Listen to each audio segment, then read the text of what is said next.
With recent Chinese ally and their new ally of Siam, they used their territories to invade the British Raj.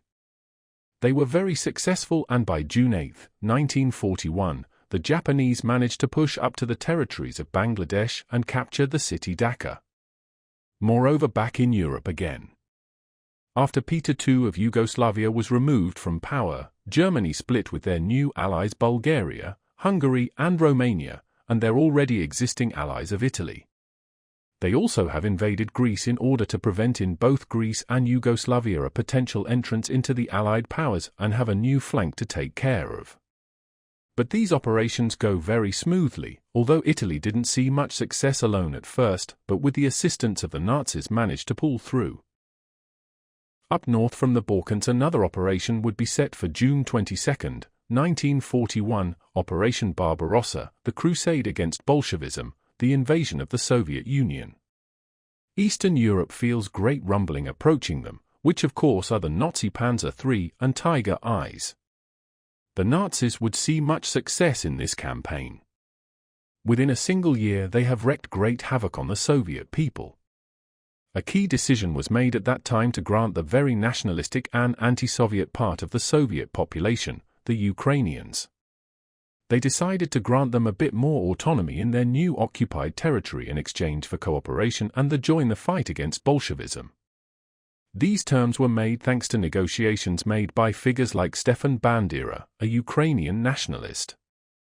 Furthermore, other minorities in the Soviet Union also collaborated with the Nazis. Groups like the Baltic people, whom would join Waffen-SS divisions. Crimean Tatars and Cossacks would also assist the Nazis, as the Soviets have been cracking down on their cultures. Groups like the Volga Germans would also help the Germans, as they were ethnic Germans. They would see the Nazis as liberators. The Germans would see great success in this conflict. They've pushed down south towards the abundant in oil Caucasus. They would also make an offensive in the north to capture Leningrad. By December 2, 1941, the Nazis would be 20 kilometers away from Moscow. They would make a final push combined with the more northern front. On the evening of the 20th of January, 1942, the Nazis would occupy the city after a rough siege of the city that lasted almost 6 weeks. They would finish capturing Leningrad on the 4th of February, 1942. In the Far East, the Japanese would continue to make gains in the British Raj, but while invading the Raj, the Japanese would also make some gains further down south, as the Japanese would make their attack on Australia. This attack consisted of multiple landings in northern and eastern parts of the island.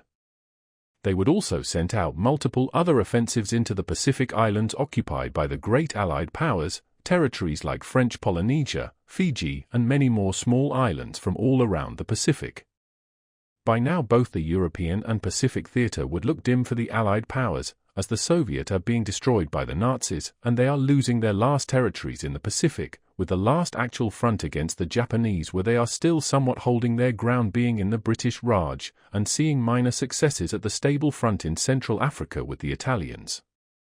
But regardless of these defeats, Winston Churchill, the Prime Minister of the British, still holds his ground and refuses to surrender. In May of 1943, the Nazis make another big push towards the big city of Bucharingrad, which would be sieged for 3 months. After those 3 months the city was captured and secured with over 1.2 million Soviet casualties and 400,000 Nazi casualties. In July of 1943, the Japanese, in search of a quick land grab and to take hold of some valuable resources, invade the Soviet Far East territories and Mongolia. They would be modestly successful, mainly due to the fact that it quickly became very cold and froze the entire Far Eastern Front. In a last-ditch effort, in early 1944 the Soviet military high command has had enough of the incompetence of Bukharin and organizes a coup to maybe change the tide of the war. Unfortunately, this coup ends up crumbling what was left of the Soviet leadership and collapses the government, making many minority groups and military generals to take hold of still not Nazi-occupied territories, and sends out a formal surrender to both the Nazis and the Japanese. On February 2, 1944, the Eastern Campaign reached a silence. Gunfire stopped as the new borders for the region would be drawn up, dividing the entire Soviet Union into 3 regions. The Nazi-occupied West, reaching 596 kilometers from the Ural Mountains, the far eastern territories would be controlled by the Japanese. The region in between would become an anarchy, with many minor groups would take control over small states, leaving no central Soviet command anywhere. This leaves just Britain up against a hegemonies. Regardless, Winston Churchill still refuses to stand down and continues to fight against tyranny. In June, the British command, as a last-ditch effort, tries to make a landing in northern France. This landing would be partially successful, but for any units that landed would immediately be pushed out, killed or captured, as the only thing the British were still good at was naval warfare, and sometimes would be successful in the Battle of the Skies. Although the British Air Force would start to lag behind the Nazis' jet fighter Messerschmitt Me-262, nicknamed the Schwalbe. A stalemate would be hit on all fronts for the next 8 months, as none of the great powers can push into each other, with one key exception of the invasion of Portugal by the Axis. From out of the ordinary, 3 V-2 rockets were launched from what seems to be around Bergen in Norway. British intelligence discovered that these rockets were sent to Manchester, Newcastle, and Birmingham. One of the rockets has been successfully intercepted by a British fighter right above the North Sea, but the remaining 2 would land at their targets and create a massive mushroom cloud. The cities of Newcastle and Birmingham were hit. A massive explosion erupted in them, a weapon nobody ever thought could exist before, a weapon so powerful it could maybe destroy worlds. Within 6 hours, the Nazis sent out a telegram to the British government saying, "If you do not surrender now, we will be dropping bombs forever until your surrender, starting with London." A public speech from the King and Winston Churchill was aired on Nazi and British channels. The British Empire formally surrenders to the Greater German Reich, the Kingdom of Italy, and to the Empire of Greater Japan. This saw the end of the largest conflict known to mankind. This great war has left many countries in ruins, and started a new era of order and tyranny. The end of this conflict would show us the consequences of a victory. People started to cheer. In Berlin, a massive military parade has been organized that lasted the entire day. Rome also held a massive parade, although it was more a parade that included Navy ships. In Tokyo, a parade was held primarily displaying the ships and aircraft carriers and planes flying through the sky.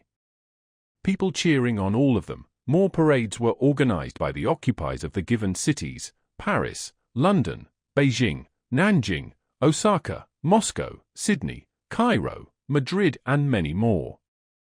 Even people from the powers that lost celebrated, as a difficult time for them has finally ended. This did mean that now a great reparation effort has to be done.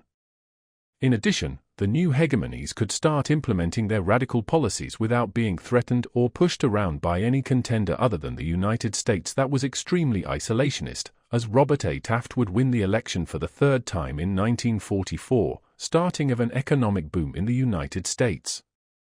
This election showed that the US has no interest in what is going around them as long as it doesn't involve anything in the Americas. The British and other governments in exile hosted by the British would escape into further exile into Canada. The Nazis allowed to let as many Brits to move to Canada if they wish, leaving Europe completely for the next 3 years. Many minority groups, especially Jewish, would take up on this offer. The last remains of the free world would be left in the Americas, with the exception of South Africa, American colonies, and some other minor parts of the world. This would not be the end of Hitler's conquests. He would initiate Operation Tannenbaum, the invasion of Switzerland. Regardless of the very intense fortifications, the Germans and Italians occupied all of Switzerland by 3 months, as the Swiss had no will to fight and were very disorganized. Immediately, effects of these policies would be seen. Hitler, behind the scenes, created concentration camps in many parts of his empire.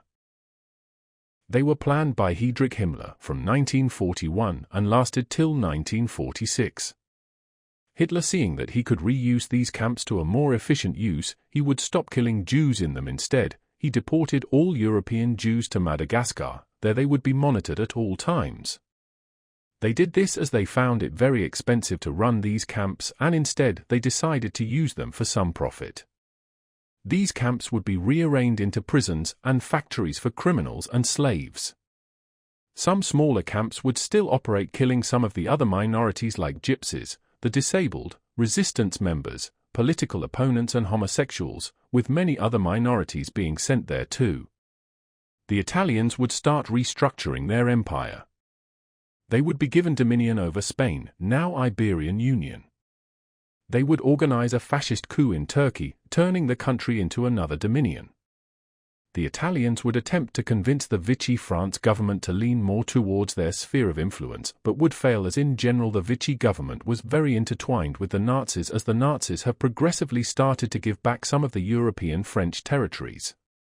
A massive Arab federation was set in the Middle East, although the original plans were supposed to encompass Egypt, Syria, and the territories in between, and potentially even Libya.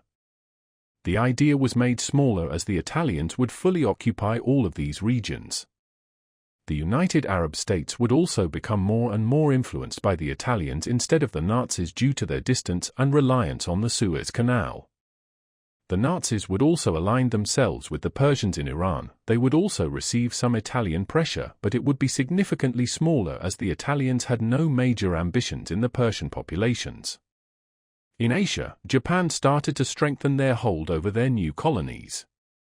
China was already very intertwined technologically with the Japanese. The Koreans were being heavily assimilated into the Japanese culture. The Chinese and other minorities would see the same fate. The Indians would be split in half, with a diverse unstable republic in the west, and a Japanese Muslim extend Bangladesh puppet state in the east. Across all the empire, the return of slavery and a new form of a second slave trade would form. Slavic and black populations would be the main victims of slavery. Although only the Nazis would actually hold a mini-slave economy, the Japanese and Italians would also have very minor slave populations consisting of only blacks, some Arab groups, Vietnamese, Indonesians and some Chinese groups. In the Western nation sphere, the British started to create a new government in Canada. South Africa, with the other British territories in Africa remaining, would declare independence and create a new union of Southern African states. In the United States would test their first nuclear weapon in 1946. Robert A.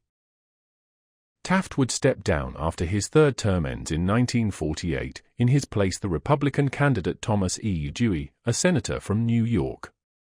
He was a part of the moderate internationalist wing of American politics. He would finalize the formation of the International Republic Alliance, first proposed by the Democrats and endorsed by Taft's vice president. This alliance is more of a coalition against the fascist bloc of nations, mainly dedicated for the Nazis. The Japanese were seen as somewhat cooperative and the Italians were seen as somewhat incompetent and not a large threat. The way that the Nazi economy functioned was mainly on slave labor, exploitation of resources in newly conquered territories, and in general be very carefully planned economy, mainly administered by figures like Albert Speer, although would progressively have a smaller impact as he focused on helping rebuild the city of Berlin, now being renamed to Germania. He administered the construction of all the plans they have set. The Volkshalle would be the centerpiece of the new city but would need to be scaled down, as the original plans were much bigger, but due to the sheer size they and the lack of engineering technology at the time, would force Speer to make the dome a bit smaller with a diameter of 100 meters. This would anger Hitler, but he would understand that if not, this structure would collapse and there could be other longer-lasting effects. Nonetheless, the rest of the construction plans would be completed with minimal change by 1952. It would be finished so fast mainly due to slave labor. Coming back to the economy. The economy would be heavily focused on the idea of autarky, in other words be fully self-sufficient from foreign powers. This is why the Nazis would minimize foreign imports and place large tariffs on imports and would focus on exports instead.